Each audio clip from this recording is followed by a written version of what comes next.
ਸਾਹਿਬ JIO.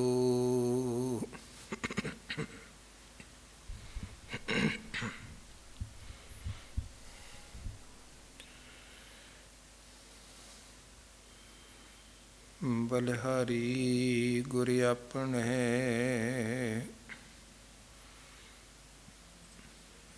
ਦਿਹਾੜੀ ਸਦਵਾਰ।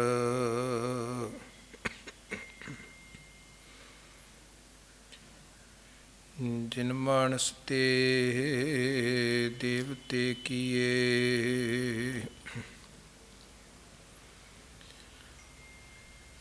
ਜਿਨ ਮਾਨਸ ਤੇ ਦੇਵਤੇ ਕੀਏ,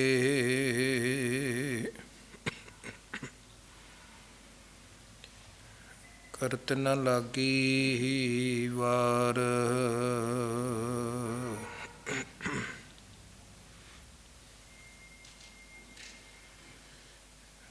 ਗੁਰ ਗੋਬਿੰਦ ਗੋਪਾਲ ਗੁਰ,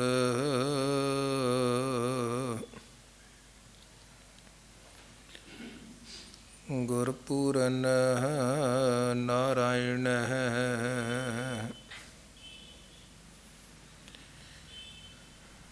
ਗੁਰ ਦਿਆਲ ਸਮਰੱਥ ਗੁਰ,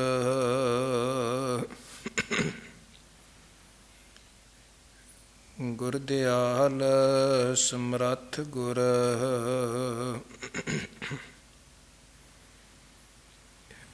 ਗੁਰੂ ਨਾਨਕ ਪਤਿਤ ਉਦਾਹਰਣ,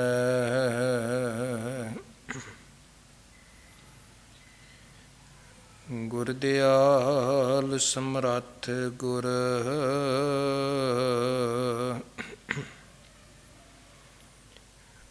ਗੁਰੂ ਨਾਨਕ ਪਤਿਤ ਉਦਾਹਰਣ, ਭਉਜਲ ਬਿਖਮ ਅਸਗਾ। ਗੁਰ ਬੋਹਿਥੈ ਤਾਰਿਅਮ,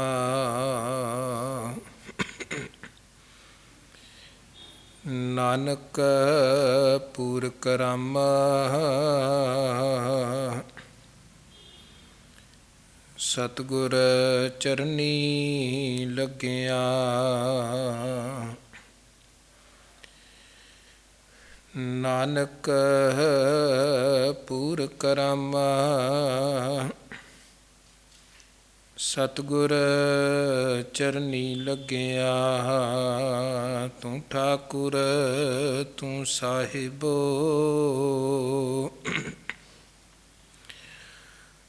ਤੂੰ ਹੈ ਮੇਰਾ ਮੀਰਾ,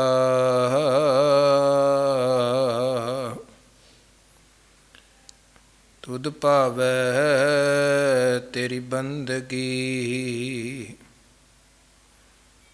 ਤੂੰ ਗੁਣੀ ਗਹੀਰਾ, ਤੁਧ ਭਾਵੈ ਤੇਰੀ ਬੰਦਗੀ। ਤੂੰ ਗੁਣੀ ਗਹੀਰਾ,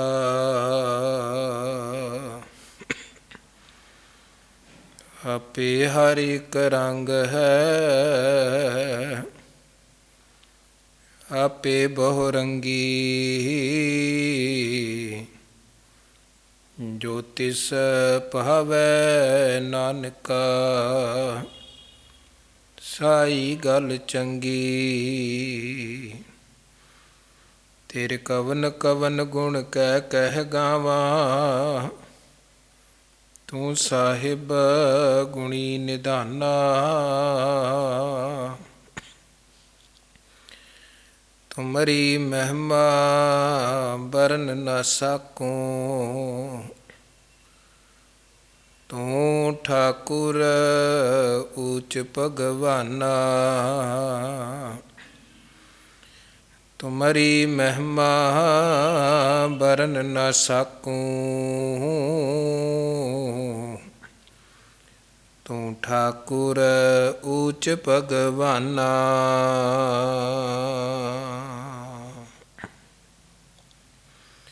ਜੁਗੋ ਜੁਗ ਅਟਲ ਸਤਿਗੁਰੂ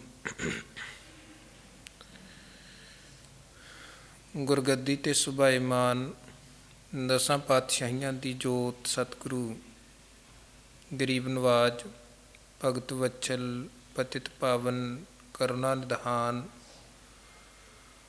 ਉਪਮਾ ਮਹਾਨ ਸਤਿਗੁਰੂ ਗੁਰੂ ਗ੍ਰੰਥ ਸਾਹਿਬ ਜੀ ਮਹਾਰਾਜ ਜੀ ਦੀ ਪਾਵਨ ਪਵਿੱਤਰ ਮੁਬਾਰਕ ਅੰਮ੍ਰਿਤਮਈ ਹਜ਼ੂਰੀ ਵਿਖੇ ਚਰਨ ਸ਼ਰਨ ਵਿਖੇ ਰਾਤਰੀ ਦੇ ਸੱਜੇ ਹੋਏ ਦੀਵਾਨਾਂ ਦੀ ਹਾਜ਼ਰੀ ਭਰ ਰਹੀ ਗੁਰੂ ਰੂਪ ਸਾਧ ਸੰਗਤ, ਸਤਿਗੁਰਾਂ ਨੇ ਬੇਅੰਤ ਰਹਿਮਤਾਂ ਬਖਸ਼ਿਸ਼ਾਂ ਕੀਤੀਆਂ ਹਨ।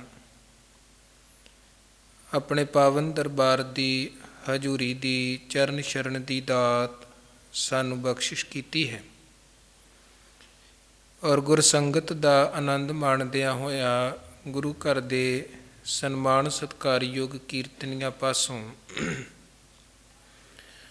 ਪਾਵਨ ਔਰ ਪਵਿੱਤਰ ਬਾਣੀ ਦੇ ਸ਼ਬਦ ਕੀਰਤਨ ਪਿਆਰ ਸਹਿਤ ਸਤਿਕਾਰ ਸਹਿਤ ਆਪ ਜੀ ਨੇ ਸ਼ਰਵਣ ਕੀਤੇ ਨੇ। ਵਿਚਾਰਾਂ ਦੀ ਆਰੰਭਤਾ ਕਰੀਏ। ਸਭ ਤੋਂ ਪਹਿਲਾਂ ਗੁਰੂ ਬਖਸ਼ੀ ਫਤਿਹ ਪ੍ਰਵਾਨੋ ਪਿਆਰ ਸਹਿਤ ਅਦਬ ਸਹਿਤ ਆਖੋ ਜੀ ਵਾਹਿਗੁਰੂ ਜੀ ਕਾ ਖਾਲਸਾ ਵਾਹਿਗੁਰੂ ਜੀ ਕੀ ਫਤਿਹ। ਅੰਮ੍ਰਿਤ ਦੇ ਦਾਤੇ ਸਰਬੰਸ ਦਾਨੀ ਦਸਮ ਪਾਤਸ਼ਾਹ ਧੰਨ ਗੁਰੂ ਗੋਬਿੰਦ ਸਿੰਘ ਸਾਹਿਬ ਜੀਆਂ ਦਾ ਅੱਜ ਜੋਤੀ ਜੋਤ ਸਮਾਉਣ ਦਿਹਾੜਾ ਹੈ। ਪਿਛਲੇ ਦਿਨੀ ਗੁਰੂ ਗ੍ਰੰਥ ਸਾਹਿਬ ਸੱਚੇ ਪਾਤਸ਼ਾਹ ਜੀ ਦੇ ਪਾਵਨ ਗੁਰਤਾ ਗੱਦੀ ਦਿਵਸ ਆਏ ਔਰ ਕਿਵੇਂ ਦਸਮ ਪਾਤਸ਼ਾਹ ਜੀ ਨੇ ਸਾਨੂੰ ਗੁਰੂ ਗ੍ਰੰਥ ਸਾਹਿਬ ਜੀ ਦੇ ਲੜ ਲਗਾਇਆ, ਇਹ ਹੁਕਮ ਕੀਤਾ ਕਿ ਸਭ ਸਿੱਖਨ ਕੋ ਹੁਕਮ ਹੈ ਗੁਰੂ ਮਾਨਿਓ ਗ੍ਰੰਥ। ਉਹ ਵਿਸਥਾਰ ਸਹਿਤ ਵਿਚਾਰਾਂ ਆਪ ਜੀ ਨੇ ਉਸ ਦਿਨ ਸ਼ਰਵਣ ਕੀਤੀਆਂ ਹਨ। ਦਸਮ ਪਾਤਸ਼ਾਹ ਜੀ ਜਿਨ੍ਹਾਂ ਦਾ ਪਾਵਨ ਪ੍ਰਕਾਸ਼ ਪਟਨਾ ਸਾਹਿਬ ਦੀ ਧਰਤੀ ਤੇ ਗੁਰੂ ਤੇਗ ਬਹਾਦਰ ਸਾਹਿਬ ਜੀਆਂ ਦੇ ਗ੍ਰਹਿ ਸਤਿਕਾਰਯੋਗ ਸਨਮਾਨਯੋਗ ਮਾਤਾ ਗੁਜਰੀ ਜੀ ਦੀ ਕੁੱਖੋਂ ਸੰਨ 1666 'ਚ ਹੋਇਆ ਔਰ ਜੀਵਨ ਦਾ ਕੁਝ ਮੁੱਢਲਾ ਸਮਾਂ ਆਪ ਜੀ ਨੇ ਪਟਨੇ ਵਿਖੇ ਬਤੀਤ ਕੀਤਾ। ਉਦੋਂ ਬਾਅਦ ਸਤਿਗੁਰੂ ਜੀ ਸ਼੍ਰੀ ਅਨੰਦਪੁਰ ਸਾਹਿਬ ਨਗਰ ਆਏ, ਜਿਹੜਾ ਨਗਰ ਗੁਰੂ ਤੇਗ ਬਹਾਦਰ ਸਾਹਿਬ ਜੀ ਨੇ ਵਸਾਇਆ ਹੈ। ਪਹਿਲਾਂ ਇਹ ਇੱਥੇ ਮਾਖੋਵਾਲ ਪਿੰਡ ਦੀ ਜ਼ਮੀਨ ਸੀ। ਗੁਰੂ ਮਹਾਰਾਜ ਜੀ ਨੇ ਇਹ ਜਗ੍ਹਾ ਖਰੀਦੀ ਹੈ ਔਰ ਇੱਥੇ ਨਗਰ ਵਸਾਇਆ। ਇਤਿਹਾਸਕ ਸਰੋਤ ਵੈਸੇ ਇਹ ਕਹਿੰਦੇ ਨੇ ਕਿ ਪਹਿਲਾਂ ਪਹਿਲ ਇਸ ਨਗਰ ਦਾ ਨਾਮ ਚੱਕ ਨਾਨਕੀ ਰੱਖਿਆ ਗਿਆ। ਨਾਨਕੀ ਮਾਤਾ ਨਾਨਕੀ ਜੀ ਦੇ ਨਾਲ ਸੰਬੰਧਿਤ ਹੈ, ਜੋ ਗੁਰੂ ਹਰਗੋਬਿੰਦ ਸਾਹਿਬ ਸੱਚੇ ਪਾਤਸ਼ਾਹ ਜੀ ਦੇ ਪਤਨੀ ਔਰ ਗੁਰੂ ਤੇਗ ਬਹਾਦਰ ਸਾਹਿਬ ਜੀਆਂ ਦੇ ਸਤਿਕਾਰਯੋਗ ਮਾਤਾ ਜੀ ਹਨ।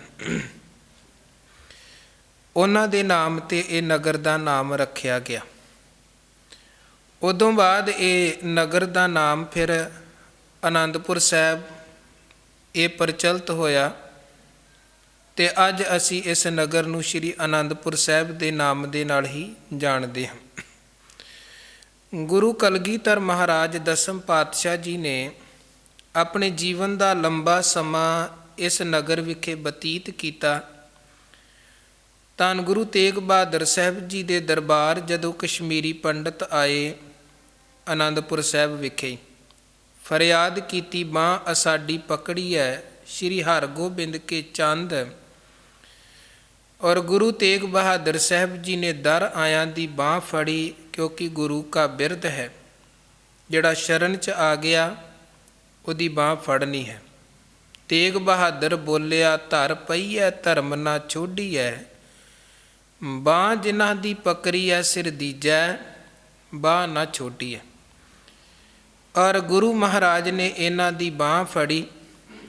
ਉਦੋਂ ਬਾਅਦ ਨੌਵੇਂ ਪਾਤਸ਼ਾਹ ਗੁਰੂ ਤੇਗ ਬਹਾਦਰ ਸਾਹਿਬ ਫਿਰ ਇਹਨਾਂ ਲੋਕਾਂ ਦੀ, ਇਹਨਾਂ ਦੇ ਧਰਮ ਦੀ ਔਰ ਦਰ ਆਇਆਂ ਦੀ ਰੱਖਿਆ ਕਰਦਿਆਂ ਹੋਇਆ ਦਿੱਲੀ ਦੀ ਧਰਤੀ ਤੇ ਸ਼ਹਾਦਤ ਦਾ ਜਾਮ ਪੀਂਦੇ ਨੇ। ਤਿਲਕ ਜੰਜੂ ਰਾਖਾ ਪ੍ਰਭ ਤਾਕਾ, ਕੀਨੋ ਵੱਡੋ ਕੱਲੂ ਮੈਂ ਸਾਕਾ।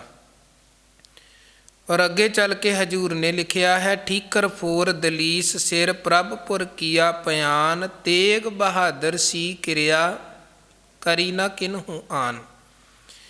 ਇੱਕ ਬਿਲਕੁਲ ਵੱਖਰੇ ਕਿਸਮ ਦੀ ਕੁਰਬਾਨੀ ਸੀ, ਇੱਕ ਵੱਖਰੇ ਕਿਸਮ ਦਾ ਮਰਨਾ।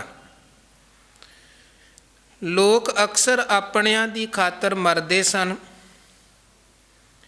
ਪਰ ਇਹ ਸਤਿਗੁਰੂ ਸੱਚੇ ਪਾਤਸ਼ਾਹ ਜੀ ਦੀ ਸ਼ਹਾਦਤ ਕੁਰਬਾਨੀ ਲਾ ਮਿਸਾਲ ਇਸ ਕਰਕੇ ਕਿਉਂਕਿ ਇਹ ਉਹਨਾਂ ਲੋਕਾਂ ਦੀ ਖਾਤਰ ਕੁਰਬਾਨੀ ਸੀ ਜਿਹੜੇ ਕੋਈ ਸਿੱਖ ਨਹੀਂ ਸਨ, ਜਿਨ੍ਹਾਂ ਦਾ ਸਿੱਖੀ ਸਿਧਾਂਤਾਂ ਦੇ ਨਾਲ ਕੋਈ ਸੰਬੰਧ ਨਹੀਂ, ਸਿੱਖੀ ਪਹਿਰਾਵੇ ਦੇ ਨਾਲ, ਸਿੱਖੀ ਬੋਲ ਚਾਲ ਦੇ ਨਾਲ ਕੋਈ ਸੰਬੰਧ ਨਹੀਂ, ਪਰ ਕਿਉਂਕਿ ਉਹਨਾਂ 'ਤੇ ਜ਼ੁਲਮ ਹੁੰਦਾ ਪਿਆ ਸੀ ਤੇ ਉਹਨਾਂ ਨੂੰ ਜ਼ੁਲਮ ਤੋਂ ਬਚਾਉਣ ਦੇ ਲਈ, ਸ਼ਰਨ ਆਇਆਂ ਦੀ ਰੱਖਿਆ ਦੇ ਲਈ ਸਤਿਗੁਰੂ ਸੱਚੇ ਪਾਤਸ਼ਾਹ ਜੀ ਨੇ ਕੁਰਬਾਨੀ ਕੀਤੀ ਹੈ ਦੂਜਿਆਂ ਦੀ ਖਾਤਰ। ਉਦੋਂ ਦਸਮ ਪਾਤਸ਼ਾਹ ਗੁਰੂ ਕਲਗੀਧਰ ਮਹਾਰਾਜ ਪਾਤਸ਼ਾਹ ਜੀਆਂ ਦੀ ਉਮਰ ਹੈ ਕੇਵਲ 9 ਵਰ੍ਹਿਆਂ ਦੀ। 1666 ਮਹਾਰਾਜ ਦਾ ਪ੍ਰਕਾਸ਼ ਹੋਇਆ। 1675 9 ਵਰ੍ਹਿਆਂ ਦੀ ਉਮਰ ਸੀ ਜਦੋਂ ਪਿਤਾ ਦੀ ਕੁਰਬਾਨੀ ਹੋਈ, ਗੁਰੂ ਤੇਗ ਬਹਾਦਰ ਸਾਹਿਬ ਜੀ ਦੀ ਸ਼ਹਾਦਤ ਹੋਈ। ਔਰ ਵੇਖੋ ਕੇਵਲ 9 ਵਰ੍ਹਿਆਂ ਦੀ ਉਮਰ ਦੇ ਵਿੱਚ ਆਪ ਜੀ ਨੇ ਸਮੁੱਚੇ ਸਿੱਖ ਪੰਥ ਦੀ ਜਿਹੜੀ ਅਗਵਾਈ ਹੈ ਉਹ ਸੰਭਾਲੀ ਹੈ। ਤੇ ਸਮਾਂ ਬੜਾ ਡਾਢਾ ਸਮਾਂ ਸੀ। ਔਰੰਗਜ਼ੇਬ ਅੱਤ ਦਾ ਜ਼ਾਲਮ ਬਿਰਤੀ ਵਾਲਾ ਬਾਦਸ਼ਾਹ ਸੀ ਤੇ ਉਹਦੇ ਜ਼ੁਲਮ ਤੋਂ ਲੋਕ ਤਰਾਹ ਤਰਾਹ ਕਰਦੇ ਸਨ। ਪਰ ਉਸ ਸਮੇਂ, ਉਸ ਖੌਫਨਾਕ ਸਮੇਂ 'ਚ ਵੀ ਜਦੋਂ ਗੁਰੂ ਮਹਾਰਾਜ ਜੀ ਦੀ ਸ਼ਹਾਦਤ ਹੁੰਦੀ ਹੈ ਤੇ ਆਮ ਲੋਕਾਂ ਦੇ ਮਨਾਂ 'ਚ ਬੜਾ ਖੌਫ ਸੀ ਕਿ ਜੇ ਬਾਦਸ਼ਾਹ ਇੰਨੇ ਜ਼ੁਲਮ 'ਤੇ ਉਤਰ ਆਇਆ ਹੈ ਕਿ ਮਹਾਰਾਜ ਵਰਗੀ ਏਡੀ ਵੱਡੀ ਮਹਾਨ ਸ਼ਖਸੀਅਤ ਦੇ ਨਾਲ ਇਹ ਕੁਝ ਵਰਤ ਸਕਦਾ ਤੇ ਆਮ ਲੋਕਾਂ ਦੇ ਨਾਲ ਕੀ ਹੋਏਗਾ। ਕਿਉਂਕਿ ਗੁਰੂ ਮਹਾਰਾਜ ਜੀ ਦੀ ਸ਼ਖਸੀਅਤ ਕੋਈ ਛੋਟੀ ਗੱਲ ਨਹੀਂ ਸੀ। ਇਹ ਕਰੀਬਨ ਪਿਛਲੇ ਪੌਣੇ 200 ਵਰ੍ਹਿਆਂ ਤੋਂ ਗੁਰੂ ਨਾਨਕ ਦੇ ਘਰ ਦੀ ਪਾਤਸ਼ਾਹੀ ਚੱਲਦੀ ਆ ਰਹੀ ਸੀ ਔਰ ਕਰੋੜਾਂ ਗੁਰੂ ਨਾਨਕ ਜੀ ਦੇ ਘਰ ਨੂੰ ਮੰਨਣ ਵਾਲੇ ਸੇਵਕ ਸਿੱਖ ਸਨ ਤੇ ਮਹਾਰਾਜ ਸੱਚੇ ਪਾਤਸ਼ਾਹ ਜੀ ਦੀ ਸ਼ਖਸੀਅਤ ਬਹੁਤ ਵੱਡੀ, ਬਹੁਤ ਉੱਚੀ ਸ਼ਖਸੀਅਤ। ਉਹਨਾਂ ਦੇ ਨਾਲ ਜੇ ਇਹ ਭਾਣਾ ਵਰਤਿਆ ਫਿਰ ਆਮ ਲੋਕਾਂ ਦਾ ਡਰਨਾ ਤੇ ਸੁਭਾਵਿਕ ਗੱਲ ਸੀ ਕਿ ਅਸੀਂ ਤੇ ਕਿਸੇ ਨਾ 3 ਚੋਂ ਨਾ 13 ਚੋਂ ਗਿਣਤੀ 'ਚ ਹੀ ਨਹੀਂ ਆ, ਸਾਡੇ ਨਾਲ ਕੀ ਕੀ ਕਰ ਸਕਦਾ ਹੈ। ਔਰ ਉਸ ਸਮੇਂ ਦਸਮ ਪਾਤਸ਼ਾਹ ਜੀ ਦੀ ਸ਼ਰਨ ਦੇ ਵਿੱਚ ਆਉਣਾ ਵੀ ਆਮ ਲੋਕਾਂ ਦੇ ਲਈ ਬੜੀ ਭੈਭੀਤ ਹੋਣ ਵਾਲੀ ਗੱਲ ਸੀ, ਖਤਰੇ ਤੋਂ ਖਾਲੀ ਨਹੀਂ ਸੀ। ਪਰ ਧੰਨ ਗੁਰੂ ਕਲਗੀਧਰ ਮਹਾਰਾਜ ਜੀ ਨੇ ਵੇਖੋ ਕੈਸੀ ਕਮਾਲ ਦੀ ਪੰਥ ਦੀ ਅਗਵਾਈ ਕੀਤੀ। ਨਾ ਕੇਵਲ ਸਿੱਖ ਸਮਾਜ ਦੇ ਮਨਾਂ 'ਚੋਂ ਡਰ ਭੈ ਖਤਮ ਕੀਤਾ, ਬਲਕਿ ਜਿਹੜੀ ਗੱਲ ਗੁਰੂ ਤੇਗ ਬਹਾਦਰ ਮਹਾਰਾਜ ਸਿਖਾ ਕੇ ਗਏ ਕਿ ਭੈ ਕਾਹੂ ਕੋ ਦੇਤ ਨੈ, ਨੈ ਪੈ ਮਾਨਤ ਆਨ, ਨਾ ਡਰਾਉਣ ਦੀ ਲੋੜ ਹੈ ਨਾ ਡਰਨ ਦੀ ਲੋੜ ਹੈ, ਕਿਸੇ ਜ਼ਾਲਮ ਦੇ ਅੱਗੇ ਝੁਕਣ ਦੀ ਲੋੜ ਨਹੀਂ ਹੈ। ਧੰਨ ਗੁਰੂ ਕਲਗੀਧਰ ਮਹਾਰਾਜ ਜੀ ਨੇ ਉਹ ਪੰਥ ਦੀ ਅਗਵਾਈ ਕੀਤੀ, ਪੰਥ ਨੂੰ ਉੱਚੀਆਂ ਬੁਲੰਦੀਆਂ ਤੱਕ ਖੜਿਆ। ਮਹਾਰਾਜ ਸੱਚੇ ਪਾਤਸ਼ਾਹ ਜੀ ਦੇ ਕੋਲ ਜਦੋਂ ਭਾਈ ਜੈਤਾ ਸੀਸ ਲੈ ਕੇ ਪਹੁੰਚੇ, ਸਾਰਾ ਕੁਝ ਉਹਨਾਂ ਨੇ ਦਿੱਲੀ ਦਾ ਵੀ ਦੱਸਿਆ। ਇੱਕ ਤੇ ਉਹਨਾਂ ਨੂੰ ਗਲਵੱਕੜੀ 'ਚ ਲੈ ਕੇ ਹਜੂਰ ਨੇ ਕਿਹਾ ਕਿ ਰੰਗਰੇਟਾ ਗੁਰੂ ਕਾ ਬੇਟਾ। ਔਰ ਦੂਜੇ ਨੰਬਰ 'ਤੇ ਮਹਾਰਾਜ ਸੱਚੇ ਪਾਤਸ਼ਾਹ ਜੀ ਨੇ ਉੱਥੇ ਐਲਾਨ ਕੀਤਾ ਕਿ ਹੁਣ ਫੇਰ ਸਮਾਂ ਤੇ ਹਾਲਾਤ ਬਿਲਕੁਲ ਉਸੇ ਤਰ੍ਹਾਂ ਦੇ ਆਣ ਬਣੇ ਹਨ ਜਿੱਦਾਂ ਦੇ ਹਾਲਾਤ ਧੰਨ ਗੁਰੂ ਅਰਜਨ ਦੇਵ ਮਹਾਰਾਜ ਜੀ ਦੀ ਸ਼ਹਾਦਤ ਤੋਂ ਬਾਅਦ ਬਣੇ ਸਨ।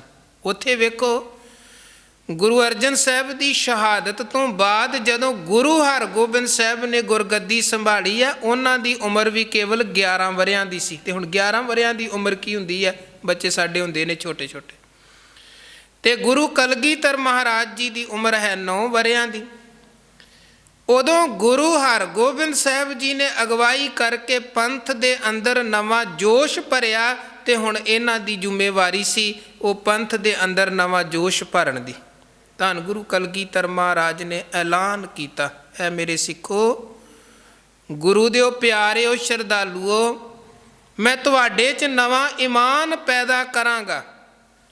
ਹਿਮਾਲਿਆ ਦੀ ਚੋਟੀ ਨਾ ਜੋ ਕੱਦ ਮਾਪਣ ਆਪਣਾ, ਬੰਕੜੇ ਮਰਜੀਵੜੇ ਇਨਸਾਨ ਪੈਦਾ ਕਰਾਂਗਾ। ਪਿੱਠ ਮੇਰੀ ਤੇ ਥਾਪੜਾ ਦਿੱਤਾ ਹੈ ਕਰਤਾਰ ਨੇ, ਮੈਂ ਬੁਜ਼ਦਿਲੀ ਦੀ ਜ਼ਿੰਦਗੀ 'ਚੋਂ ਕੱਢ ਦੇਵਾਂਗਾ ਜ਼ਰੂਰ। ਮੈਂ ਵਿਦੇਸ਼ੀ ਤਾਕਤਾਂ ਦਾ ਕਰਕੇ ਅੱਜ ਟਾਕਰਾ, ਬਾਦਸ਼ਾਹਾਂ ਹੈਂਕੜਾਂ ਦਾ ਤੋੜ ਦੇਵਾਂਗਾ ਗਰੂਰ। ਪਰ ਇੱਕ ਪਾਸੇ ਹੈ ਸਿਆਸੀ ਜੰਗ ਲੜਨੀ ਪੈ ਰਹੀ, ਇੱਕ ਪਾਸੇ ਧਰਮ ਦਾ ਵੀ ਯੁੱਧ ਲੜਨਾ ਪਵੇਗਾ। ਹੁਣ ਹੋਵੇਗੀ ਤਿਆਰ ਸੰਤਾਂ ਤੇ ਫੌਜ, ਸੰਤਾਂ ਤੇ ਸਿਪਾਹੀਆਂ ਦੀ, ਹੁਣ ਤੇ ਕੋਈ ਤੀਸਰਾ ਹੀ ਪੰਥ ਘੜਨਾ ਪਵੇਗਾ। ਮਹਾਰਾਜ ਨੇ ਆਨੰਦਪੁਰ ਸਾਹਿਬ ਦਾ ਮਾਹੌਲ ਵੀਰ ਰਸੀ ਮਾਹੌਲ ਬਣਾਇਆ ਔਰ ਗੁਰੂ ਕੀ ਆਵਾਜ਼ ਸੁਣ ਕੇ, ਹੁਕਮਨਾਮੇ ਸੁਣ ਕੇ ਤੇ ਹਜ਼ਾਰਾਂ ਲੱਖਾਂ ਪਰਵਾਨੇ ਗੁਰੂ ਕੇ ਦਰ ਤੇ ਪਹੁੰਚ ਗਏ ਹਨ ਸ਼੍ਰੀ ਆਨੰਦਪੁਰ ਸਾਹਿਬ ਵਿਖੇ। ਵੇਖੋ ਉਹ ਜਿਹੜਾ ਸਮਾਂ ਸੀ ਨਾ, ਭਾਵੇਂ ਆਪਾਂ ਧੰਨ ਗੁਰੂ ਤੇਗ ਬਹਾਦਰ ਸਾਹਿਬ ਦੀ ਸ਼ਹਾਦਤ ਤੋਂ ਬਾਅਦ ਦਾ ਇਤਿਹਾਸ ਵੇਖੀਏ, ਈਵਨ 1699 ਈਸਵੀ ਦੀ ਵਿਸਾਖੀ ਵਾਲੇ ਦਿਨ ਦੀ ਵੀ ਗੱਲ ਕਰੀਏ, ਇਤਿਹਾਸ ਕਹਿੰਦਾ ਲੱਖਾਂ ਦਾ ਇਕੱਠ ਸ਼੍ਰੀ ਆਨੰਦਪੁਰ ਸਾਹਿਬ ਵਿਖੇ ਹੋਇਆ ਹੈ, ਲੱਖਾਂ ਸਿੱਖ ਪਹੁੰਚੇ ਹਨ। ਔਰ ਆਨੰਦਪੁਰ ਸਾਹਿਬ ਵਿਖੇ ਜੇ ਅੱਜ ਵੀ ਜਾਣਾ ਹੋਵੇ ਤੇ ਕੇਵਲ ਮੁੱਖ 2-3 ਰਸਤੇ ਹੀ ਹਨ ਆਨੰਦਪੁਰ ਜਾਣ ਦੇ ਲਈ। ਤੇ ਉਹ ਜਿਹੜਾ ਸਮਾਂ ਸੀ, ਬਿਲਕੁਲ ਚਾਰੇ ਪਾਸੇ ਪਹਾੜ ਤੇ ਜੰਗਲ ਤੇ ਇੱਕ ਪਾਸੇ ਸਤਲੁਜ ਦਰਿਆ, ਤੇ ਇੱਦਾਂ ਫਿਰ ਇਹ ਚਾਰੇ ਪਾਸੇ ਦੇ ਬੜੇ ਜੰਗਲੀ ਇਲਾਕੇ ਦੇ ਵਿੱਚ ਸ਼੍ਰੀ ਆਨੰਦਪੁਰ ਸਾਹਿਬ ਨਗਰ ਹੈ, ਘਿਰਿਆ ਹੋਇਆ ਸੀ। ਤੇ ਕਿੰਨਾ ਉਹ ਗੁਰੂ ਨਾਲ ਪਿਆਰ ਕਰਨ ਵਾਲੇ ਹੋਣਗੇ ਜਿਨ੍ਹਾਂ ਨੇ ਛੋਟੀਆਂ ਛੋਟੀਆਂ ਪੱਗ ਡੰਡੀਆਂ ਤੋਂ ਲੰਘਦਿਆਂ ਹੋਇਆਂ ਤੇ ਗੁਰੂ ਕੇ ਚਰਨਾਂ ਦੇ ਵਿੱਚ ਜਾ ਕੇ ਆਪਣੇ ਸੀਸ ਕੁਰਬਾਨ ਕੀਤੇ ਸਨ। ਤੇ ਕਿੰਨਾ ਕਿੰਨਾ ਸਮਾਂ ਉਹ ਸਤਿਗੁਰਾਂ ਦੇ ਹੁਕਮ ਪਹਿਲਾਂ ਉਹਨਾਂ ਤੱਕ ਪਹੁੰਚੇ, ਤੇ ਕਿੰਨਾ ਸਮਾਂ ਉਹ ਪਹਿਲਾਂ ਤੁਰੇ ਹੋਣਗੇ ਤੇ ਆਨੰਦਪੁਰ ਵਿਸਾਖੀ ਤੇ ਪਹੁੰਚੇ ਹੋਣਗੇ। ਇਹ ਗੁਰੂ ਤੇ ਗੁਰੂ ਕੀਆਂ ਸੰਗਤਾਂ ਦਾ ਜਿਹੜਾ ਆਪਸੀ ਪਿਆਰ ਸੀ, ਇੱਥੋਂ ਬੜੇ ਸਹਿਜੇ ਸਮਝਿਆ ਜਾ ਸਕਦਾ ਹੈ। ਗੁਰੂ ਕਲਗੀਧਰ ਮਹਾਰਾਜ ਨੇ ਰਣਜੀਤ ਨਗਾਰਾ ਤਿਆਰ ਕਰਵਾਇਆ, ਆਨੰਦਪੁਰ ਦਾ ਮਾਹੌਲ ਵੀਰ ਰਸੀ ਮਾਹੌਲ ਬਣਿਆ। ਪਹਾੜੀ ਰਾਜਿਆਂ ਨੇ ਈਰਖਾ ਦੀ ਅੱਖ ਦੇ ਨਾਲ ਵੇਖਣਾ ਸ਼ੁਰੂ ਕਰ ਦਿੱਤਾ। ਇੱਕ ਭੈ ਜਿਹਾ ਉਹਨਾਂ ਦੇ ਮਨ 'ਚ ਬਣ ਗਿਆ ਕਿ ਕਿਧਰੇ ਗੁਰੂ ਸਾਡੇ ਤੇ ਫੌਜਾਂ ਨਾਲ ਹਮਲਾ ਕਰਕੇ ਸਾਡੀਆਂ ਰਿਆਸਤਾਂ ਤੇ ਕਬਜ਼ਾ ਨਾ ਕਰ ਲਵੇ। ਪਰ ਐਸਾ ਨਾ ਸਤਿਗੁਰਾਂ ਨੇ ਕੀਤਾ, ਨਾ ਮਹਾਰਾਜ ਐਸਾ ਕੁਝ ਕਰਨ ਵਾਲੇ ਸਨ। ਫਿਰ ਦੂਰੋਂ ਦੁਰਾਡਿਓਂ ਬਹੁਤ ਸ਼ਰਧਾਲੂ ਗੁਰੂ ਕੇ ਦਰਬਾਰ 'ਚ ਪਹੁੰਚਦੇ ਨੇ। ਬੜੀਆਂ ਅਮੋਲਕ ਕੀਮਤੀ ਭੇਟਾਵਾਂ ਨਜ਼ਰਾਨੇ ਸਤਿਗੁਰਾਂ ਦੇ ਦਰਬਾਰ 'ਚ ਭੇਟ ਕਰਦੇ ਨੇ, ਜਿਨ੍ਹਾਂ 'ਚ ਖਾਸ ਤੌਰ 'ਤੇ ਕਾਬਲ ਕੰਧਾਰ ਦੀਆਂ ਸੰਗਤਾਂ ਨੇ ਬਹੁਤ ਸੋਹਣਾ ਸ਼ਮਿਆਨਾ ਚੰਦੋਆ ਸਾਹਿਬ ਸਤਿਗੁਰਾਂ ਦੇ ਲਈ ਭੇਟ ਕੀਤਾ। ਉਦੋਂ ਉਹਦੀ ਕੀਮਤ ਕਈ ਲੱਖਾਂ ਦੇ ਵਿੱਚ ਸੀ। ਅਸਾਮ ਦੇ ਰਾਜੇ ਰਤਨ ਰਾਏ ਨੇ ਮਹਾਰਾਜ ਨੂੰ ਪ੍ਰਸਾਦੀ ਹਾਥੀ ਭੇਟ ਕੀਤਾ, ਪੰਚਕਲਾ ਸ਼ਸਤਰ ਭੇਟ ਕੀਤਾ, ਹੋਰ ਬਹੁਤ ਕੀਮਤੀ ਚੀਜ਼ਾਂ ਭੇਟ ਕੀਤੀਆਂ। ਔਰ ਇੱਕ ਦਫਾ ਜਦੋਂ ਭੀਮ ਚੰਦ ਸਤਿਗੁਰਾਂ ਦੇ ਦਰਬਾਰ ਆਇਆ, ਉਹਨੇ ਗੁਰੂ ਘਰ ਦੀਆਂ ਇਹ ਅਮੋਲਕ ਚੀਜ਼ਾਂ ਜਦੋਂ ਵੇਖੀਆਂ, ਮਨ ਬੇਈਮਾਨ ਹੋ ਗਿਆ। ਗੱਲਾਂ ਵੇਖੋ, ਜਦੋਂ ਸ਼ੁਰੂਆਤ ਕਿੱਥੋਂ ਹੋਈ ਭੀਮ ਚੰਦ ਤੋਂ, ਇਹਦਾ ਮਨ ਬੇਈਮਾਨ ਹੋਇਆ। ਇੱਥੋਂ ਤੇ ਚਲਾ ਗਿਆ, ਵਾਪਸ ਜਾ ਕੇ ਸਤਿਗੁਰਾਂ ਵੱਲ ਸੁਨੇਹਾ ਭੇਜ ਦਿੱਤਾ, ਜੀ ਮੇਰੇ ਪੁੱਤਰ ਦੀ ਕੁੜਮਾਈ ਹੈ, ਕੁੜਮਾ ਨੇ ਆਉਣਾ ਹੈ, ਤੇ ਉਹਨਾਂ 'ਚ ਮੇਰੀ ਚੰਗੀ ਠਾਠ ਬਾਠ ਬਣੇ। ਇਹਦੇ ਲਈ ਮੈਂ ਚਾਹੁੰਦਾ ਹਾਂ ਜਿਹੜੀਆਂ ਤੁਹਾਡੇ ਘਰ ਦੀਆਂ ਅਮੋਲਕ ਤੇ ਕੀਮਤੀ ਚੀਜ਼ਾਂ ਨੇ ਉਹ ਤੁਸੀਂ ਮੈਨੂੰ ਭੇਜੋ। ਕਾਰਜ ਹੋ ਜਾਣਗੇ, ਮੈਂ ਵਾਪਸ ਕਰ ਦੇਵਾਂਗਾ। ਪਰ ਅੰਦਰ ਵਿਉਂਤ ਇਹ ਸੀ ਕਿ ਇੱਕ ਵਾਰ ਸਤਿਗੁਰਾਂ ਤੋਂ ਉਹ ਚੀਜ਼ਾਂ ਮੰਗਵਾ ਲਵੋ, ਫਿਰ ਕਿੰਨੇ ਵਾਪਸ ਕਰਨੀਆਂ ਹਨ, ਫਿਰ ਕਿੰਨੇ ਵਾਪਸ ਕਰਨੀਆਂ। ਤੇ ਜੇ ਗੁਰੂ ਵਾਪਸ ਲੈਣ ਦੇ ਲਈ ਯਤਨ ਵੀ ਕਰੇਗਾ, ਅਸੀਂ ਫੌਜਾਂ ਲੈ ਕੇ ਖਲੋ ਜਾਵਾਂਗੇ, ਜੰਗ ਕਰ ਲਵਾਂਗੇ। ਹੁਣ ਸਤਿਗੁਰਾਂ ਨੂੰ ਇਹਨਾਂ ਦੇ ਅੰਦਰ ਦੀ ਖੋਟ ਦਾ ਪਤਾ ਸੀ। ਮਹਾਰਾਜ ਸੱਚੇ ਪਾਤਸ਼ਾਹ ਜੀ ਇਹਦੇ ਆਏ ਹੋਏ ਅਹਿਲਕਾਰਾਂ ਨੂੰ, ਖਾਸ ਤੌਰ 'ਤੇ ਇੱਕ ਪੰਮਾ ਪੁਰੋਹਿਤ ਜਿਹੜਾ ਇਹਦਾ ਦਰਬਾਰ ਦਾ ਦਰਬਾਰੀ ਸੀ, ਉਹ ਅੱਗੇ ਹੋ ਕੇ ਆਇਆ। ਮਹਾਰਾਜ ਕਹਿਣ ਲੱਗੇ, ਇਹ ਗੁਰੂ ਨਾਨਕ ਦੇ ਘਰ ਦੀਆਂ ਅਮਾਨਤਾਂ ਹਨ, ਇਹ ਇੱਦਾਂ ਕਿਸੇ ਦੇ ਘਰ ਦਿਖਾਵੇ ਦੇ ਲਈ ਨਹੀਂ ਭੇਜੀਆਂ ਜਾ ਸਕਦੀਆਂ। ਇਹ ਗੁਰਸੰਗਤ ਦੀਆਂ ਚੀਜ਼ਾਂ ਹਨ, ਸਾਡੀਆਂ ਕੋਈ ਨਿੱਜੀ ਨਹੀਂ ਹਨ। ਸੋ ਇੱਦਾਂ ਮਹਾਰਾਜ ਨੇ ਇਨਕਾਰ ਕਰ ਦਿੱਤਾ। ਉਦੋਂ ਬਾਅਦ ਭੀਮ ਚੰਦ ਨੇ ਸਤਿਗੁਰਾਂ ਨੂੰ ਕਈ ਤਰ੍ਹਾਂ ਦੀਆਂ ਧਮਕੀਆਂ ਦੇਣੀਆਂ ਸ਼ੁਰੂ ਕਰ ਦਿੱਤੀਆਂ। ਕੁਝ ਮਾਹੌਲ ਜਦੋਂ ਇੱਥੋਂ ਦਾ ਵਿਗੜਿਆ, ਉਨੀ ਦੇਰ ਨੂੰ ਨਾਹਣ ਦੇ ਰਾਜੇ ਨੇ ਮਹਾਰਾਜ ਵੱਲ ਬੇਨਤੀ ਭੇਜ ਦਿੱਤੀ, ਜੀ ਤੁਸੀਂ ਇੱਥੇ ਮੇਰੀ ਰਿਆਸਤ ਦੇ ਵਿੱਚ ਚਰਨ ਪਾਓ। ਔਰ ਸਤਿਗੁਰੂ ਦਸਮ ਪਾਤਸ਼ਾਹ ਜੀ ਨਾਹਨ ਚਲੇ ਗਏ। ਉੱਥੇ ਫਿਰ ਪਾਉਂਟਾ ਸਾਹਿਬ ਵਾਲੀ ਉਹ ਰਮਣੀਕ ਜਗ੍ਹਾ ਉਹ ਮਹਾਰਾਜ ਸੱਚੇ ਪਾਤਸ਼ਾਹ ਜੀ ਨੇ ਚੁਣੀ ਕਿ ਅਸੀਂ ਇੱਥੇ ਨਿਵਾਸ ਕਰਾਂਗੇ ਜਿੰਨੀ ਦੇਰ ਵੀ ਨਾਹਣ ਰਿਆਸਤ 'ਚ ਰਵਾਂਗੇ। ਅਤੇ ਇਹ ਜਗ੍ਹਾ ਵੀ ਕੁਝ ਵਿਵਾਦਤ ਜਗ੍ਹਾ ਸੀ। ਇੱਕ ਪਾਸੇ ਸ਼੍ਰੀਨਗਰ ਦੇ ਰਾਜੇ ਫਤਿਹ ਸ਼ਾਹ ਦੀ ਹੱਦ ਸੀ, ਇੱਕ ਪਾਸੇ ਨਾਹਨ ਦੇ ਰਾਜੇ ਮੇਦਨੀ ਪ੍ਰਕਾਸ਼ ਦੀ ਹੱਦ ਸੀ। ਅਤੇ ਇਹ ਕਹਿਣ ਲੱਗਾ, ਮਹਾਰਾਜ ਤੁਸੀਂ ਹੋਰ ਕੋਈ ਜਗ੍ਹਾ ਆਪਣੇ ਲਈ ਮੁਕਰਰ ਕਰ ਲਵੋ, ਕਿਉਂਕਿ ਇਹ ਜਗ੍ਹਾ ਦਾ ਵਿਵਾਦ ਬਣਦਾ ਹੈ। ਕੱਲ੍ਹ ਨੂੰ ਸਿੱਖ ਫੌਜਾਂ ਤੁਹਾਡੀਆਂ ਹੋਣ, ਫਤਿਹ ਸ਼ਾਹ ਸੋਚੇ ਮੇਰੀਆਂ ਫੌਜਾਂ ਖੜੀਆਂ ਨੇ, ਦੇਰ ਸਵੇਰ ਹਮਲਾ ਕਰ ਦੇਵੇ, ਕੋਈ ਤੁਹਾਡਾ ਨੁਕਸਾਨ ਹੋ ਜਾਏ, ਕੋਈ ਸਿੱਖ ਫੌਜਾਂ ਦਾ ਨੁਕਸਾਨ ਹੋ ਜਾਏ। ਮਹਾਰਾਜ ਕਹਿਣ ਲੱਗੇ, ਤੂੰ ਚਿੰਤਾ ਨਾ ਕਰ, ਅਸੀਂ ਸਮਝੌਤਾ ਹੀ ਕਰਾ ਦੇਨੇ, ਵਿਵਾਦ ਹੀ ਖਤਮ ਕਰਵਾ ਦੇਨੇ। ਮਹਾਰਾਜ ਨੇ ਉੱਧਰੋਂ ਫਤਿਹ ਸ਼ਾਹ ਨੂੰ ਸੱਦ ਲਿਆ, ਇੱਧਰੋਂ ਨਾਹਨ ਦਾ ਰਾਜਾ ਆਇਆ ਮੇਦਨੀ ਪ੍ਰਕਾਸ਼। ਦੋਵਾਂ ਨੂੰ ਬਿਠਾ ਕੇ ਮਹਾਰਾਜ ਨੇ ਸਮਝੌਤਾ ਕਰਵਾ ਦਿੱਤਾ। ਅਤੇ ਜਿਹੜਾ ਇਹਨਾਂ ਦਾ ਕਈ ਚਿਰਾਂ ਤੋਂ ਇਹ ਸਰਹੱਦ ਦਾ ਵਿਵਾਦ ਚੱਲਦਾ ਸੀ, ਉਹ ਨਿਪਟਾ ਦਿੱਤਾ। ਅਤੇ ਗੁਰੂ ਸਾਹਿਬ ਜੀ ਨੇ ਇਹ ਜਗ੍ਹਾ ਇੱਥੇ ਕਿਲ੍ਹੇ ਦੀ ਉਸਾਰੀ ਕੀਤੀ, ਪਾਉਂਟਾ ਸਾਹਿਬ। ਕਰੀਬਨ ਮਹਾਰਾਜ ਸੱਚੇ ਪਾਤਸ਼ਾਹ ਜੀ 2-3 ਵਰ੍ਹੇ ਇੱਥੇ ਰਹੇ ਹਨ। ਉਹਨਾਂ ਦਿਨਾਂ ਦੇ ਵਿੱਚ ਹੀ ਭੀਮ ਚੰਦ ਦੇ ਪੁੱਤਰ ਦਾ ਫਤਿਹ ਸ਼ਾਹ ਦੀ ਧੀ ਦੇ ਨਾਲ ਵਿਆਹ ਹੁੰਦਾ ਹੈ। ਫਤਿਹ ਸ਼ਾਹ ਨੇ ਮਹਾਰਾਜ ਨੂੰ ਸੱਦਾ ਭੇਜਿਆ, ਤੁਸੀਂ ਵਿਆਹ 'ਤੇ ਆਓ। ਪਰ ਕਿਉਂਕਿ ਸਤਿਗੁਰੂ ਜਾਣਦੇ ਸਨ ਉੱਥੇ ਭੀਮ ਚੰਦ ਨੇ ਆਉਣਾ ਹੈ, ਅਤੇ ਜਦੋਂ ਅਸੀਂ ਅਨੰਦਪੁਰ ਰਹਿੰਦੇ ਸਾਂ ਉਦੋਂ ਭੀਮ ਚੰਦ ਦਾ ਵਿਹਾਰ ਕੋਈ ਬਹੁਤਾ ਚੰਗਾ ਨਹੀਂ ਸੀ। ਹੁਣ ਜਾਵਾਂਗੇ, ਉਹਦੀ ਧੀ ਦਾ ਵਿਆਹ ਹੈ, ਕੋਈ ਵਿਵਾਦ ਖੜਾ ਹੋਵੇ, ਇਹਦੇ ਨਾਲੋਂ ਬਿਹਤਰ ਅਸੀਂ ਨਾ ਜਾਈਏ। ਮਹਾਰਾਜ ਨੇ ਆਪਣੀ ਜਗ੍ਹਾ 'ਤੇ ਭਾਈ ਆਨੰਦ ਚੰਦ ਨੂੰ ਭੇਜਿਆ ਅਤੇ ਇਹ ਕਿਹਾ ਕਿ ਮੈਂ ਆ ਗਿਆ, ਆਨੰਦ ਚੰਦ ਆ ਗਿਆ, ਇੱਕੋ ਹੀ ਗੱਲ ਹੈ।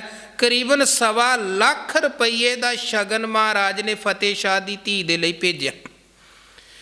ਪਰ ਉੱਥੇ ਜਦੋਂ ਭੀਮ ਚੰਦ ਬਰਾਤ ਲੈ ਕੇ ਪਹੁੰਚਿਆ, ਇਹਨੇ ਗੁਰੂ ਕੇ ਸਿੱਖ ਵੇਖੇ ਅਤੇ ਇੱਕਦਮ ਵੇਰ ਕੇ ਬਹਿ ਗਿਆ ਫਤਿਹ ਸ਼ਾਹ ਦੇ ਸਾਹਮਣੇ ਕਿ ਮੇਰੀ ਤੇ ਗੁਰੂ ਨਾਲ ਬਣਦੀ ਨਹੀਂ ਹੈ, ਤੂੰ ਗੁਰੂ ਨੂੰ ਵਿਆਹ ਦਾ ਸੱਦਾ ਕਿਉਂ ਦਿੱਤਾ ਹੈ ਅਤੇ ਕਿਉਂ ਗੁਰੂ ਕੇ ਸਿੱਖ ਇੱਥੇ ਪਹੁੰਚੇ ਨੇ।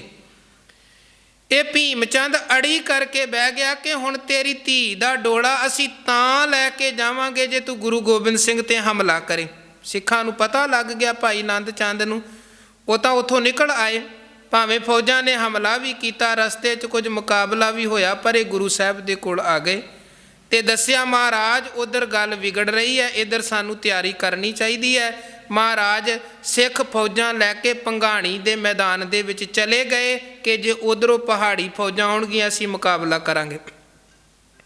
ਫਤਿਹ ਸ਼ਾਹ ਨੂੰ ਮਜਬੂਰ ਕੀਤਾ ਗਿਆ ਅਤੇ ਫਤਿਹ ਸ਼ਾਹ ਫਿਰ ਫੌਜ ਲੈ ਕੇ ਗੁਰੂ ਕਲਗੀਧਰ ਮਹਾਰਾਜ ਸੱਚੇ ਪਾਤਸ਼ਾਹ ਜੀ 'ਤੇ ਹਮਲਾ ਕਰਦਾ ਹੈ।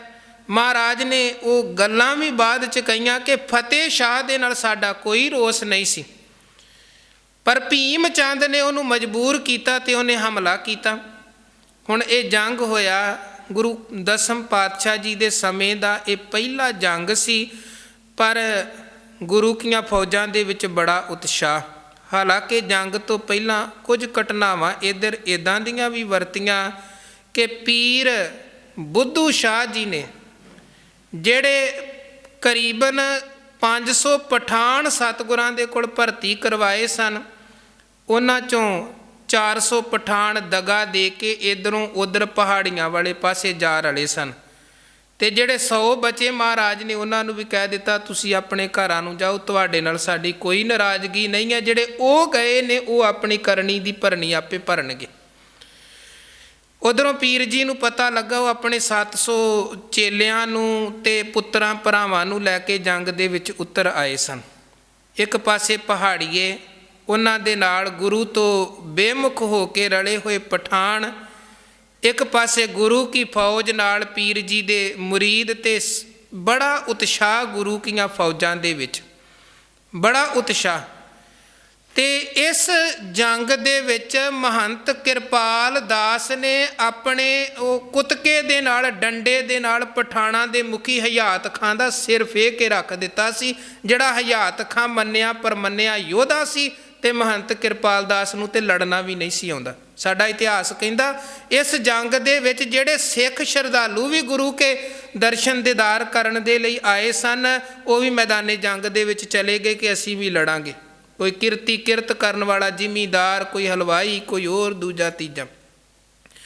ਤੇ ਗਿਆਨੀ ਸੋਹਣ ਸਿੰਘ ਸੀਤਰ ਹੋਣਾ ਨੇ ਇਸ ਜੰਗ ਦੇ ਉਤਸ਼ਾਹ ਦੀ ਇੱਕ ਘਟਨਾ ਬੜੀ ਕਮਾਲ ਦੀ ਲਿਖੀ ਹੈ ਕਿ ਸਿੱਖ ਕਿੰਨੇ ਜੋਸ਼ ਦੇ ਨਾਲ ਇਸ ਜੰਗ ਦੇ ਵਿੱਚ ਲੜਦੇ ਨੇ ਤੇ ਗੁਰੂ ਤੇ ਭਰੋਸਾ ਕਿੰਨਾ ਗੁਰੂ ਕਿਆਂ ਸਿੱਖਾਂ ਦਾ। ਤੇ ਨਾਲ ਹੀ ਇਹ ਗੱਲ ਵੀ ਲਿਖਦੇ ਹਨ ਕਿ ਕਈ ਤੇ ਐਸੇ ਸਨ ਜਿਨ੍ਹਾਂ ਨੂੰ ਸ਼ਸਤਰ ਚਲਾਉਣੇ ਤਾਂ ਕੀ ਸ਼ਸਤਰ ਫੜਨੇ ਵੀ ਨਹੀਂ ਆਉਂਦੇ ਸਨ। ਉਹ ਇੱਕ ਘਟਨਾ ਲਿਖਦੇ ਨੇ ਕਿ ਇੱਕ ਸਿੱਖ ਸਣ ਮਿਆਨੇ ਹੀ ਇਸ ਜੰਗ ਦੇ ਵਿੱਚ ਲੜੀ ਜਾਏ, ਸਣ ਮਿਆਨੇ ਹੀ ਦੁਸ਼ਮਣ ਦੇ ਨਾਲ ਲੜੀ ਜਾਏ, ਉਹਨੇ ਮਿਆਨ ਚੋਂ ਕਿਰਪਾਨ ਵੀ ਨਾ ਕੱਢੀ। ਤੇ ਦੂਜੇ ਨੇ ਵੇਖਿਆ, ਕਹਿਣ ਲੱਗਾ ਭਰਾਵਾ ਮਿਆਨ ਚੋਂ ਕਿਰਪਾਨ ਤਾਂ ਕੱਢ ਲਾ, ਤੂੰ ਸਣ ਮਿਆਨੇ ਹੀ ਲੜੀ ਜਾਂਦਾ ਹੈ। ਤੇ ਉਹ ਸਿੱਖ ਉਤਸ਼ਾਹ ਦੇ ਨਾਲ ਕਹਿਣ ਲੱਗਾ ਨਾ ਮੈਂ ਲੜਨਾ, ਨਾ ਕਿਰਪਾਨ ਨੇ ਲੜਨਾ, ਵਰਤਣੀਆਂ ਤੇ ਦਸਮ ਪਾਤਸ਼ਾਹ ਦੀਆਂ ਰਹਿਮਤਾਂ ਨੇ, ਤੇ ਜੇ ਗੁਰੂ ਦੀਆਂ ਰਹਿਮਤਾਂ ਹੋਈਆਂ ਆਪਾਂ ਸਣ ਮਿਆਨੇ ਹੀ ਜੰਗ ਜਿੱਤ ਲੈਣੀ ਆ, ਮਿਆਨ ਚੋਂ ਕਿਰਪਾਨ ਕੱਢਣ ਦੀ ਲੋੜ ਹੀ ਨਹੀਂ ਹੈ। ਇਹ ਵੇਖੋ ਉਹ ਸਿੱਖ। ਅਖੀਰ ਫਿਰ ਮਹਾਰਾਜ ਜੀ ਦਾ ਹਰੀ ਚੰਦ ਰਾਜੇ ਦੇ ਨਾਲ ਮੁਕਾਬਲਾ ਹੋਇਆ, ਜਿਹਨੇ ਵੰਗਾਰਿਆ ਕਿ ਆਓ ਸਿੱਧਾ ਮੇਰੇ ਨਾਲ ਮੁਕਾਬਲਾ ਕਰੋ। 3 ਵਾਰ ਉਹਨੇ ਕੀਤੇ ਮਹਾਰਾਜ ਜੀ ਤੇ, ਔਰ ਪਹਿਲਾ ਵਾਰ ਤਾਂ ਇੱਦਾਂ ਵਿਅਰਥ ਚਲਾ ਗਿਆ, ਦੂਜਾ ਵਾਰ ਕੰਨ ਨੂੰ ਛੂੰਹਦਿਆਂ ਹੋਇਆ ਗਿਆ, ਤੀਜਾ ਵਾਰ ਸਤਿਗੁਰੂ ਸੱਚੇ ਪਾਤਸ਼ਾਹ ਜੀ ਦੇ ਪੇਟ ਤੇ ਬੰਨੇ ਹੋਏ ਕਮਰ ਕੱਸੇ ਤੇ ਵੱਜਿਆ। ਉਹਦੀ ਚੁੰਝ ਕੁਝ ਮਹਾਰਾਜ ਜੀ ਦੇ ਪੇਟ ਤੱਕ, ਸਰੀਰ ਤੱਕ ਗਈ। ਉਦੋਂ ਬਾਅਦ ਫਿਰ ਮਹਾਰਾਜ ਕਹਿੰਦੇ ਜਬੈ ਬਾਣ ਲਾਗਿਓ ਤਬੈ ਰੋਸ ਜਾਗਿਓ। ਸਤਿਗੁਰਾਂ ਨੇ ਇੱਕੋ ਹੀ ਤੀਰ ਮਾਰਿਆ ਤੇ ਹਰੀ ਚੰਦ ਦੇ ਤੀਰ ਆਰ ਪਾਰ ਹੋ ਗਿਆ। ਉਦੋਂ ਬਾਅਦ ਹਰੀ ਚੰਦ ਵਰਗੇ ਜਿਹੜੇ ਇਹਨਾਂ ਦੇ ਅੱਗੇ ਦੇ ਰਾਜੇ ਸਨ ਉਹ ਮਾਰੇ ਗਏ, ਹਯਾਤ ਖਾਨ ਵਰਗੇ ਮਾਰੇ ਗਏ, ਹੋਰ ਵੱਡੇ ਵੱਡੇ ਮੁਖੀ ਜਰਨੈਲ ਜਦੋਂ ਮਾਰੇ ਗਏ, ਪਹਾੜੀ ਫੌਜਾਂ ਨੂੰ ਪਤਾ ਲੱਗ ਗਿਆ ਸਾਡੀ ਦਾਲ ਗਲਣ ਵਾਲੀ ਨਹੀਂ ਹੈ, ਉਹ ਮੈਦਾਨ ਛੱਡ ਕੇ ਪਿਛਾਂ ਚਲੇ ਗਏ। ਮਹਾਰਾਜ ਇਹ ਪਹਿਲਾ ਜੰਗ ਲੜਦੇ ਨੇ ਤੇ ਪਹਿਲੇ ਜੰਗ ਦੇ ਵਿੱਚ ਉਹਨਾਂ ਨੇ ਜਿੱਤ ਦੇ ਝੰਡੇ ਬੁਲੰਦ ਕੀਤੇ।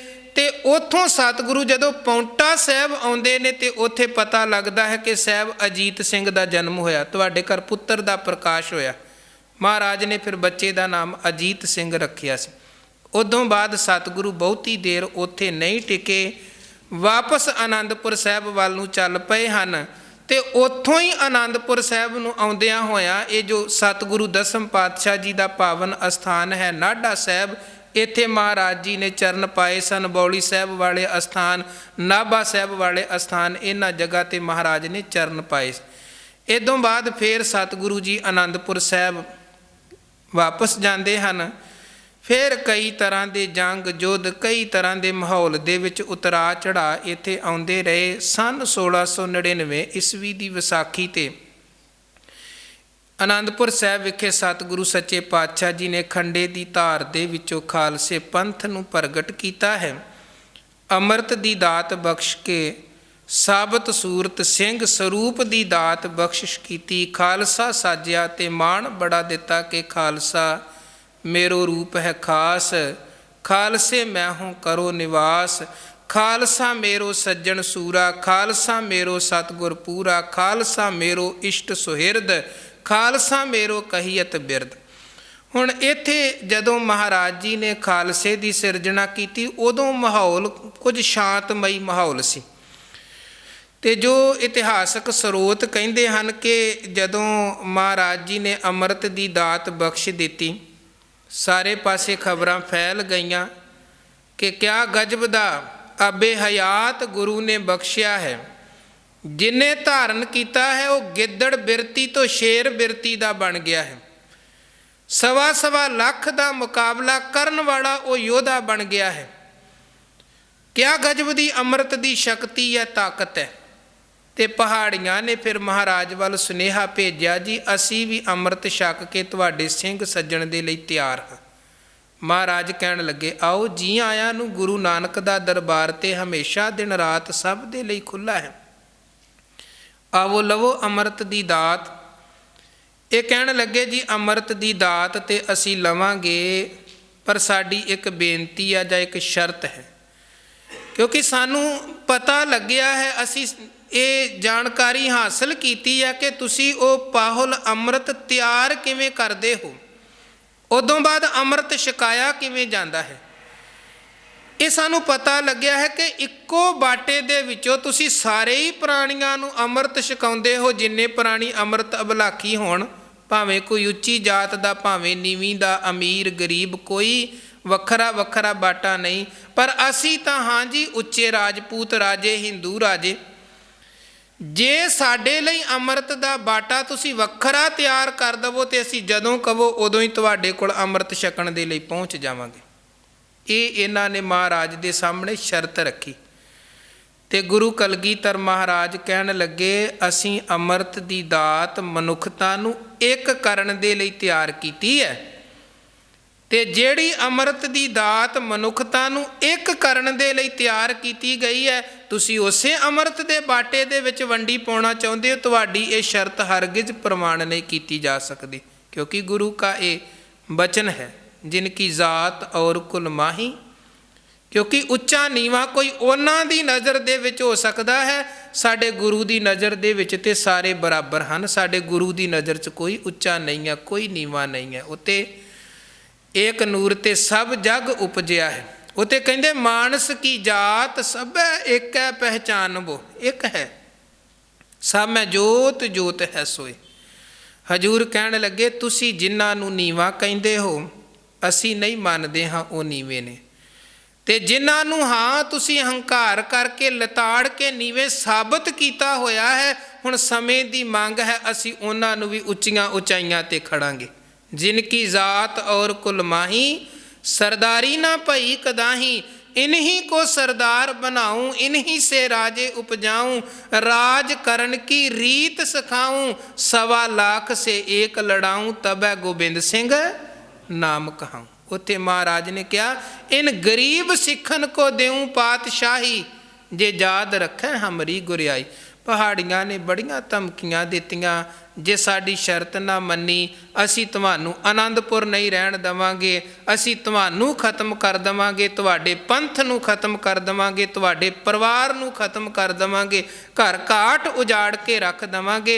महाराज कहन लगे, वो जो तुसी करना जो होना वखरी गल है, पर जे तुसी कहो कि जो गुरु नानक दे घर दा सिद्धांत है, वो सिद्धांत तो असी इधर उधर होइए ते ये गल हरगिज नहीं हो सकती है। सिखी सिद्धांत सब तो सिरमौर है। इसे ईरखा नूं मुख रखदियां होर कई कारणा करके इन्हां ने औरंगजेब दे नाल, वजीर खान दे नाल गंढ तुप कीती। पड़ा दर पड़ा वार वार श्री आनंदपुर साहिब ते हमले हुंदे रहे, सतगुरां नूं पकड़न दे लई, मारन दे लई, पर चाल कोई सफल ना होई। अखीर वो 8 महीनों का घेरा श्री आनंदपुर साहिब नूं पाया गया। गल फिर भी ना बनी। इन्हां ने फिर कसमां खाधियां, महाराज तुसी आनंदपुर छड्ड के चले जावो, असी हमला नहीं करांगे, असी कसम खांदे हाँ। वजीर खान वर्गियां ने, औरंगजेब वर्गियां ने अपने धर्म दियां कसमां खाधियां, इन्हां ने अपने दियां। हुण हालांकि क्योंकि पहलां घटनावां कई वरत चुकियां सन, कसमां वादे ये कई बार कर चुके सन ते मुकरदे रहे सन, पहाड़ी राजे ते खास तौर ते। सो इन्हां ते महाराज नूं पहिलां ही कोई यकीन नहीं सी कि जिन्ना मर्जी कही जाण, असी धर्म दी कसम खांदे हाँ, असी गऊ दी कसम खांदे हाँ, अपने पुराणा कुराणा दी कसम खांदे हाँ। ये बस कहण मात्र गल्लां हन। वेखो, भावें असी अज दे राजनीतिक लोगां दी गल करिए, भावें उदों दे लोगां दी, ये जिन्ने कसमां वादे डरावे विखावे कीते जांदे हुंदियां सब ठगियां ही हन। हुण महाराज जाणदे सन कि इन्हां लोगां ने जो कसमां आदक खाण दी गल कर रहे ने हैन झूठियां हन, पर क्योंकि समा ते हालात ऐसे सन, जे सतगुरु उस वक्त इन्हां वल्लों खाधियां कसमां ते यकीन करके ना जांदे, आनंदपुर साहिब ते हमले हुंदे रहिंदे, उत्थे महाराज दा परिवार बच्चे सिख शहीद हो जांदे, फिर इन्हां लोगां ने कहना सी जी असीं तां धर्म दियां कसमां खा के कहिंदे रहे ਕਿ ਜਾਵੋ ਆਨੰਦਪੁਰ ਛੱਡ ਕੇ, ਪਰ ਗੁਰੂ ਨੇ ਧਰਮ ਦੀਆਂ ਕਸਮਾਂ 'ਤੇ ਯਕੀਨ ਨਹੀਂ ਕੀਤਾ, ਇਸ ਕਰਕੇ ਆ ਭਾਣਾ ਵਰਤਿਆ ਹੈ। ਕਈ ਵਾਰ ਆਪਾਂ ਕਹਿ ਦਿੰਦੇ ਭਾਵਨਾਵਾਂ ਦੇ ਵਹਿਣ ਦੇ ਵਿੱਚ ਵਹਿੰਦਿਆਂ ਜਾਂ ਕੁਝ ਸ਼ਬਦਾਵਲੀ ਦੇ ਹੇਰ ਫੇਰ ਕਰਕੇ ਕਿ ਗੁਰੂ ਨਾਲ ਉਹਨਾਂ ਨੇ ਧੋਖਾ ਕੀਤਾ।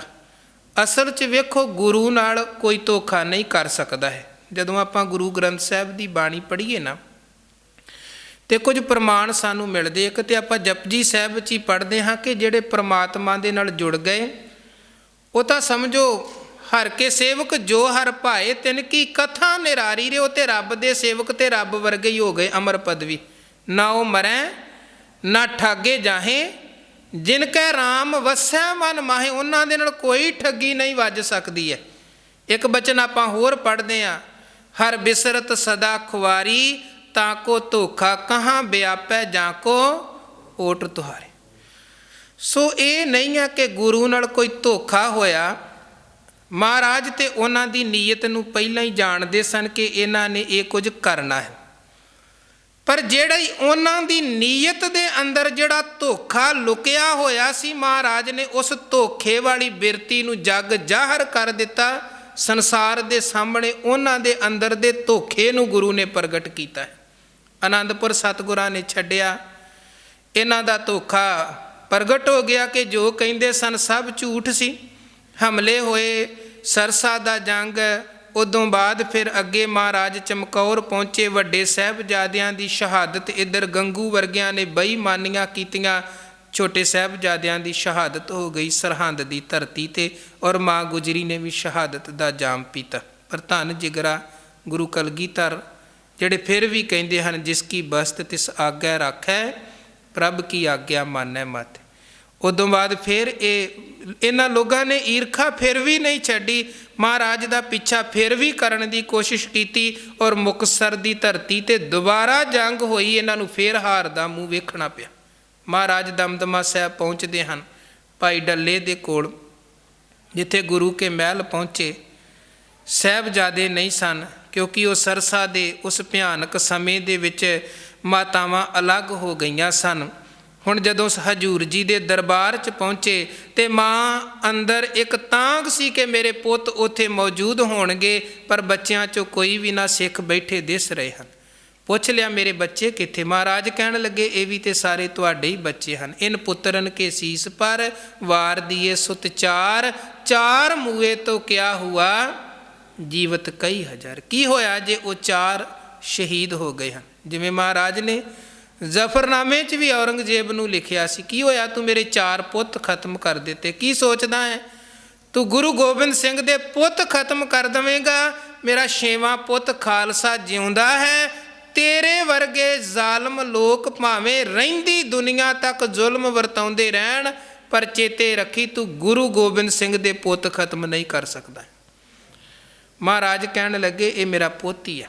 ਉੱਥੋਂ ਫਿਰ ਸਤਿਗੁਰੂ ਜੀ ਕੁਝ ਸਮਾਂ ਉੱਥੇ ਰਹਿਣ ਉਪਰੰਤ ਨੰਦੇੜ ਵਾਲੇ ਪਾਸੇ ਨੂੰ ਪਿਆਨਾ ਕਰਦੇ ਹਨ। ਸਮਾਂ ਪਾ ਕੇ ਔਰੰਗਜ਼ੇਬ ਦੀ ਵੀ ਮੌਤ ਹੋ ਗਈ। ਉਹਦੇ ਪੁੱਤਰਾਂ 'ਚ ਹਿੰਦੁਸਤਾਨ ਦਾ ਸਿੰਘਾਸਨ ਲੈਣ ਦੇ ਲਈ ਸ਼ਾਹ ਸੁਜਾ ਤੇ ਬਹਾਦਰ ਸ਼ਾਹ 'ਚ ਸੰਘਰਸ਼ ਸ਼ੁਰੂ ਹੋ ਗਿਆ। ਬਹਾਦਰ ਸ਼ਾਹ ਨੇ ਮਹਾਰਾਜ ਨੂੰ ਬੇਨਤੀ ਭੇਜੀ ਮੇਰੀ ਮਦਦ ਕਰੋ।